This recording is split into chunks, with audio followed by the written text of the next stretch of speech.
Welcome to the Toastmasters experience. My name is Evelyn. Get inspired by today's Toastmasters insights. Enjoy the show. And welcome to another episode of the Toastmasters experience. I'm in the studio today, having just come back from America, and I have got the lovely Ross in the studio with me. Welcome, Ross. Thank you, Evelyn. Ross is going to tell us a little bit about his story. Now, he's a former member of Toastmasters, but that's okay. We always get a lot of insights from former members.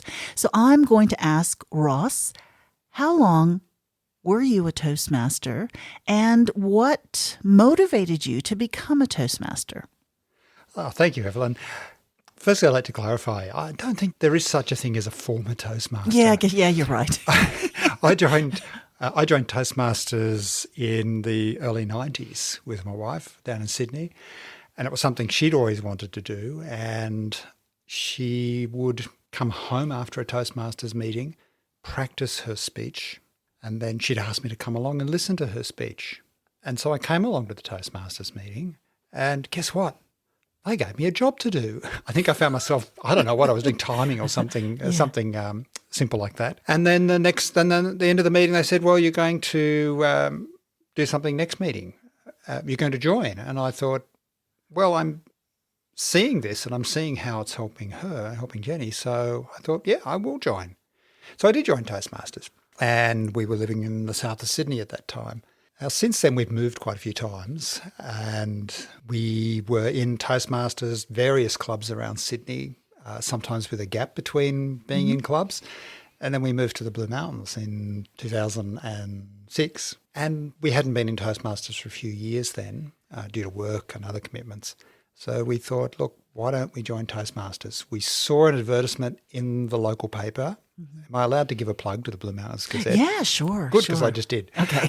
And people do actually read it, or we read it when we used to get it. Yeah. And it was great because we saw local things that were happening with local people. Yeah. And one of those things was Toastmasters. Fantastic. So we went along and joined for, I think, 17 years. Yeah. We were in Toastmasters. And the only reason I'm not in it now is because of work commitments. I can't come along on a Monday night when they meet. I don't look at myself as a former Toastmaster. I see I'm a Toastmaster, and once a Toastmaster, always a Toastmaster. I will probably join Toastmasters again at some stage. Yeah. And that's very true. Is sometimes we just can't be a part of the organization for a few months or a year or two, and then we end up joining back. So, what was the one thing about Toastmasters that you loved the most? Look, the thing I really love is just watch, and I think quite a few people have already said this, but just watching people come along for their first speech or their first meeting and sit there quivering in their chair going, don't pick me, don't pick me. And then after a couple of meetings, seeing them come along and give their icebreaker speech, the first time in Toastmasters where they're getting up and speaking in a formal speech and getting feedback, and just then watching them grow and learning things about them, learning things about different people in the community, and seeing those people really flourish and do well in Toastmasters. So that, for me, is really, really rewarding. I mean, apart from obviously the experience and knowledge and skills that I pick up, seeing other people grow and being a part of that, it's really, I really love it. Now, what has Toastmasters given to you professionally? Like, have you used that in your work? Oh, look, not formally. I've done some teaching and educational, standing up and giving presentations. What it's given the most, one of the two things it's given me. One is that confidence to stand up in front of a bunch of people. So if I'm at a conference or a community forum and someone says who's going to introduce the speakers or who's going to stand up here and do an introduction, my hand will shoot up. I can't help it because I'm so used to doing that in Toastmasters. You know, who's going to give a speech next meeting? And you're like, oh, me. Your hand goes up. So it's one of those things now. I don't even really think about it. The nerves are still there, but it's more just this sort of excitement. And Right. the other thing that I've really, really got from Toastmasters and really enjoy about Toastmasters is giving feedback. So in the formal way of providing evaluations in Toastmasters, where we kind of have this idea of the sandwich, where you give someone, you say, oh, that was a really good job, but next time you could do this, but yeah, you did a really good job. But then rather than doing that, being able to build people up and say, well, you did a good job. These are the things that made it good. These are the things that you could try differently next time. And it might be stuff that I've done or I've noticed, or it might be just stuff that I've picked up. Yeah. And then saying, okay, so next time you do this, think about doing this, and it might make it even better. And people can take that away and hopefully apply it and not feel they're being criticised. Yeah, that is a real skill, to make people not feel criticized. And I think that is a good skill to bring out to the world, not, like if you're having a problem with a workmate or whatever. I think that is a really good skill. Now, I know that you held different positions in Toastmasters, different executive positions. Can you just let me know which one that you enjoyed the most and why? Well, one I did, I'd probably never do it again,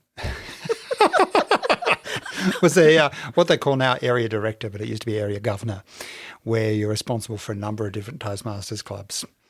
And on the one hand, it's really great because you get to go to a whole lot of different clubs and see a whole lot of different ways that people do things and realise there's no right or wrong way. Mm-hmm. Everyone is a little bit different depending on the type of club they have, the type of membership base, all of those things.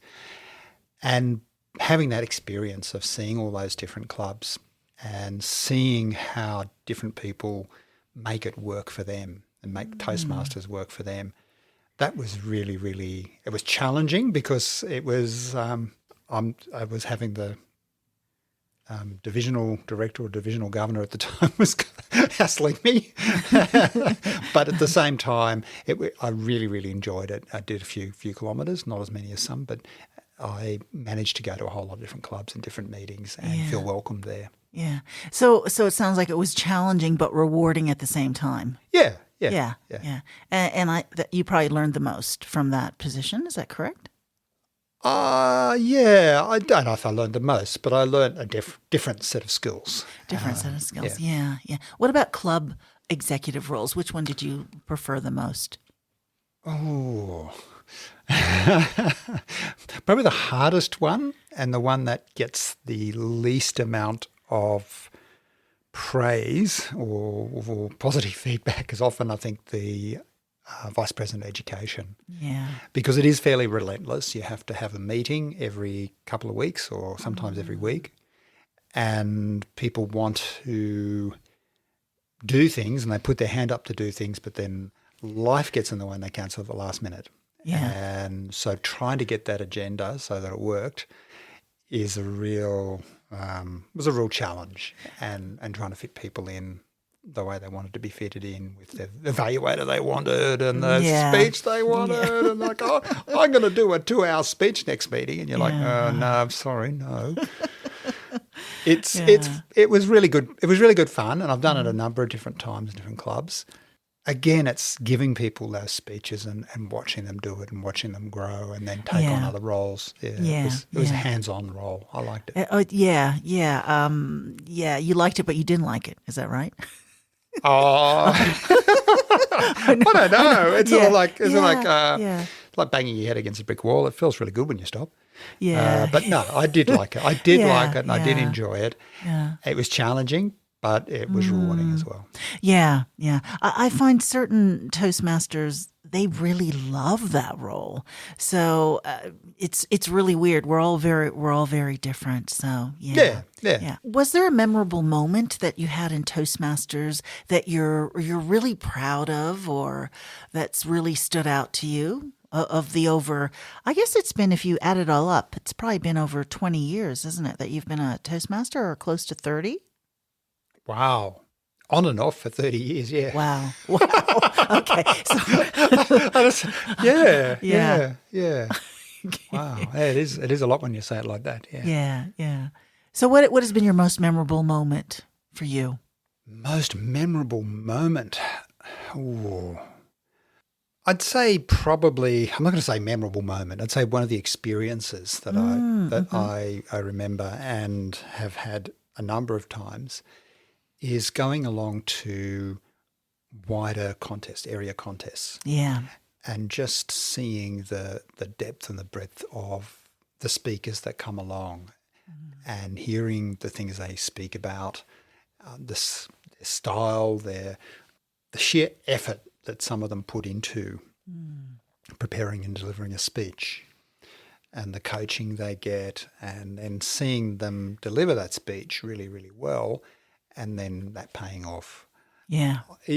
That is amazing. I've never really had the discipline to do that well and do it that effectively for Toastmasters.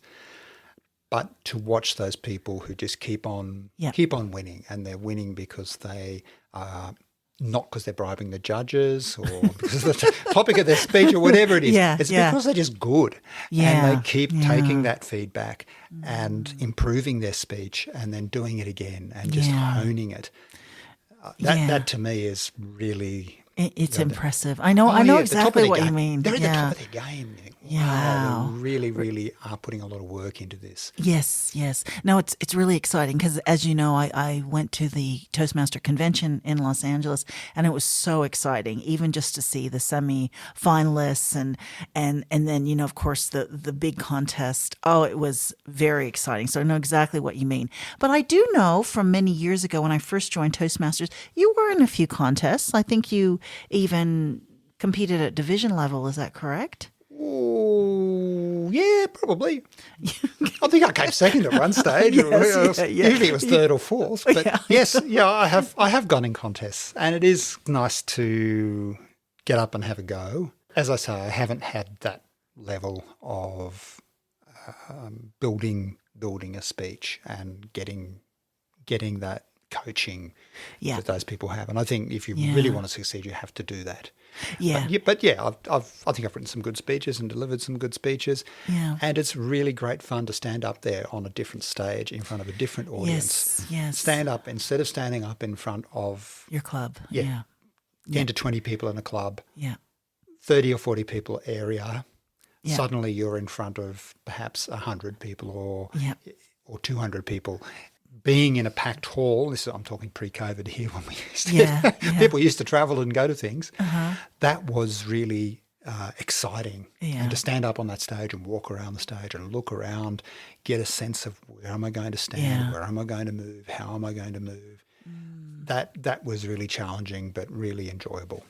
Yeah, there's an excitement about it as well. You can feel it in the air.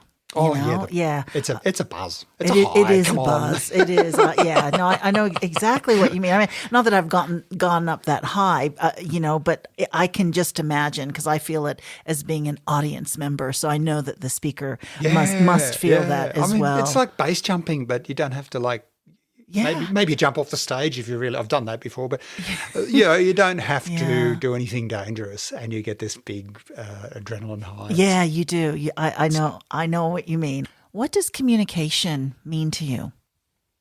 Oh, communication. Look, everyone sort of says it's not a one-way street; it's a two-way street. I would say it's a 1, 2, 3, possibly 4-way street, in the sense that everything that I might say to you, you hear it, you take it in, and you can reflect on it and think about it and compare it to your own experience and your own knowledge and your own emotions. And then you can feed that back in some way, whether that's through going, or whether it's going, oh, I remember that. Yeah, it's just like that. And then I take that experience on and then maybe feed that back to you. So I think communication builds on itself. And none of us, it's not a message heard, that sort of real those models of communication. I think, we receive the message and, okay, we're giving back a response. It's much more personal than that.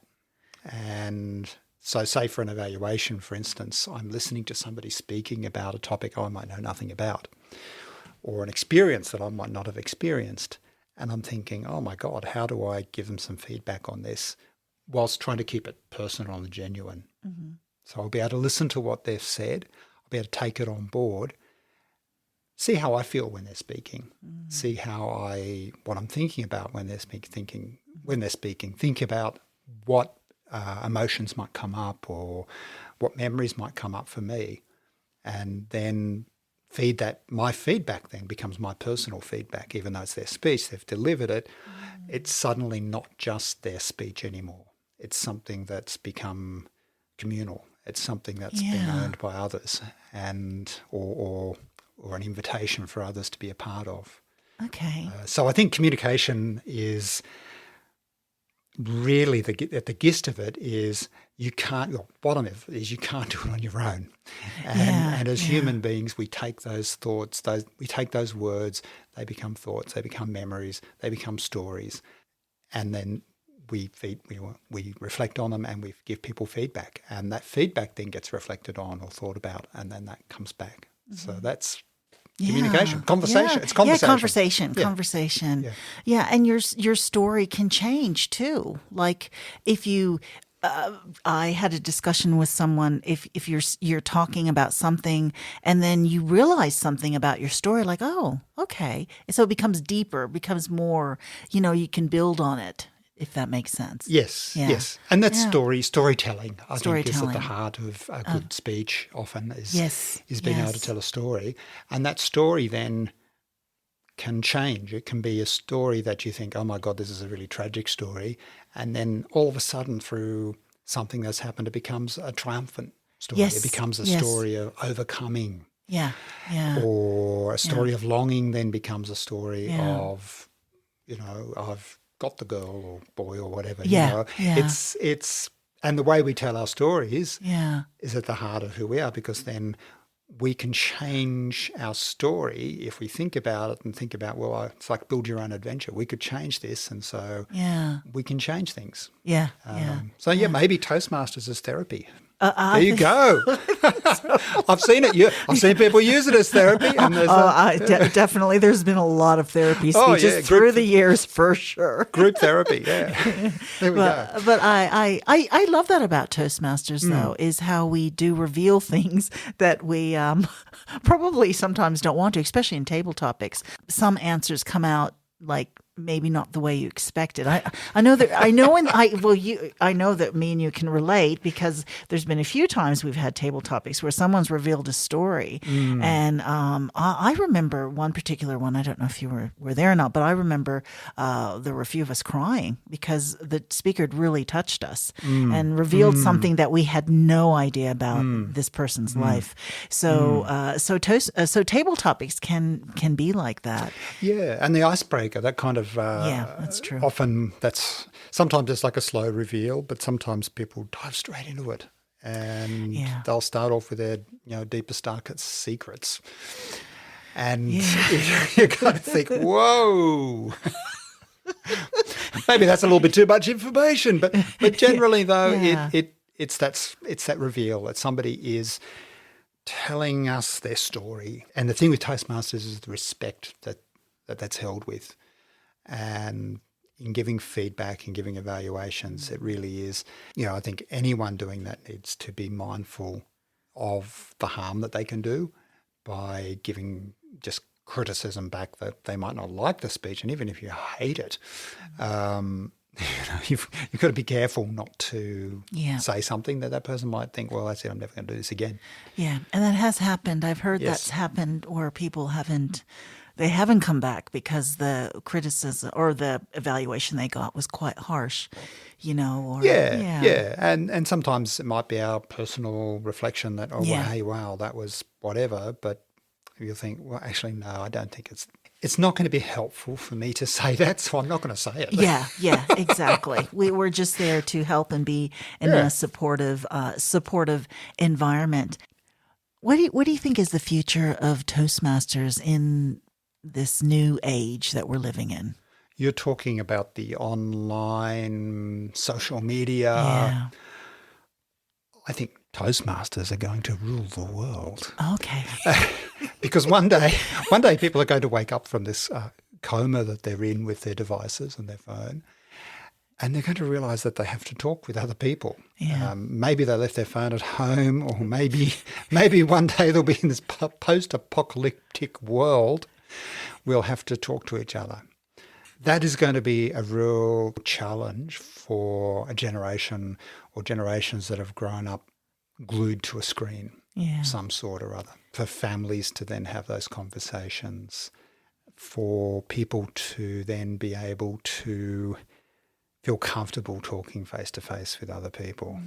So Toastmasters is, I think the future is really, really bright for Toastmasters because Yeah. it's one of the few places where you can come and get that experience that is face to face. And thank goodness it's gone back to being face to face. Yeah. It was a Yeah. bit scary during lockdowns when we were all doing Teams and Zoom and whatnot. But I think that face-to-face communication that people have to develop and develop as a skill, Toastmasters is going to really be there to help Yeah. young people and old people with that. I definitely, I think you're right. I know people have expressed sort of angst about AI, but I still think that no, there's nothing like human connection. Yeah, artificial intelligence, I think it's somewhat of an oxymoron, really, in a sense of the different types of intelligence, things like emotional intelligence, I suppose moral intelligence, relational intelligence. Putting all those together, I think, is what Toastmasters is about, Yeah. as opposed to just coming up with something clever Right. and using huge amounts of energy to do so. huge Yeah. data banks that are processing all this stuff to come up with, Yeah. Now, what is something that has actually, from being a member of Toastmasters for almost 30 years, what's something that has actually surprised you about Toastmasters? I suppose the thing that surprised me most about Toastmasters is the number of people who just seem to really, really get into it. Yeah.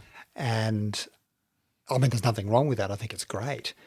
But it becomes, it is quite often, I think, a really big part of people's lives. People meet other people in Toastmasters and they form relationships and have a partner. It can take up as much or as little of your life as you want it to. And it's really amazing, having had a break at different times from being really involved and then not being involved and then going back, the number of people who are still around. Yeah. Going into a hall full of people at a divisional or or Yeah. at a session and just looking around and thinking, wow, these people have been doing this longer than I have and they're still here.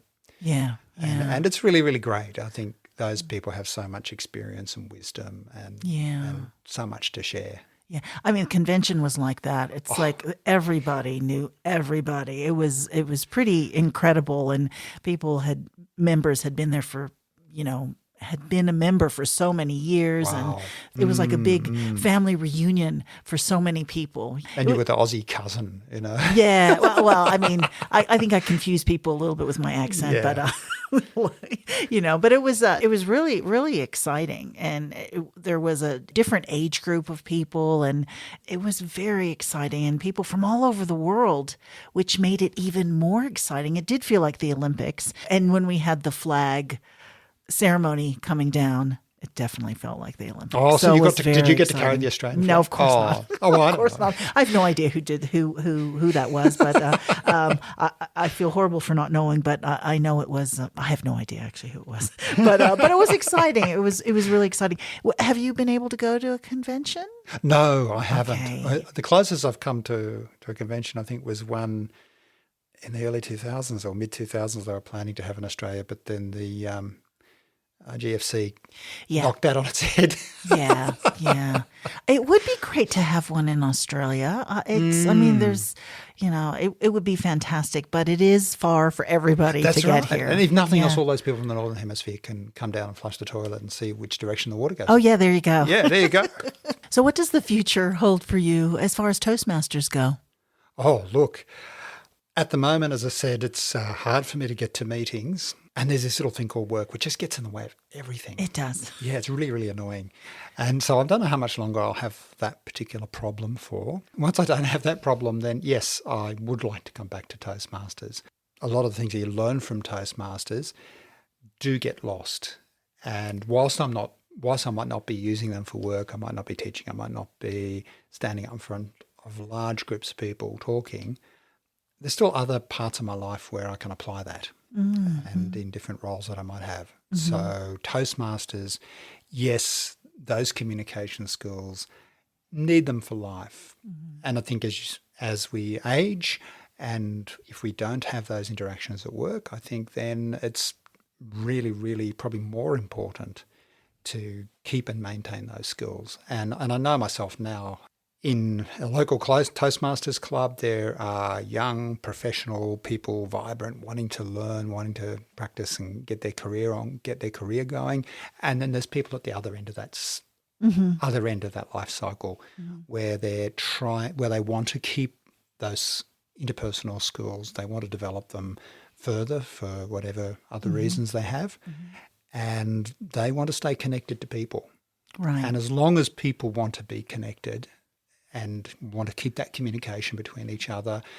And I think Toastmasters is going to have a role in that way as well, because it does keep people connected. It keeps people listening to other people's stories, reflecting on their own story, interacting with other people, which I think is so important, especially in our current world. I think there's actually a parliamentary inquiry into loneliness at the moment, which is really like, what? What is going on? I know. Yeah, the world is a strange place, but yes, apparently that is a thing, and I think Toastmasters is great for connecting people and helping people to stay connected to others. I think you're absolutely right, and you know what? You've answered my last question. Which is, what advice would you give someone considering joining Toastmasters? Oh, do it. Yeah. It's so rewarding, and you give a lot, but you'll get back. The more you give, the more you'll get back, basically. Yeah. And the more you listen to other people and reflect and give them support, we grow as well. Yeah. No, that's so true. That's so true. You know, Ross, it's been an absolute pleasure having you here today in the studio. Thank you so much for coming over, and I'm just very grateful. Thank you.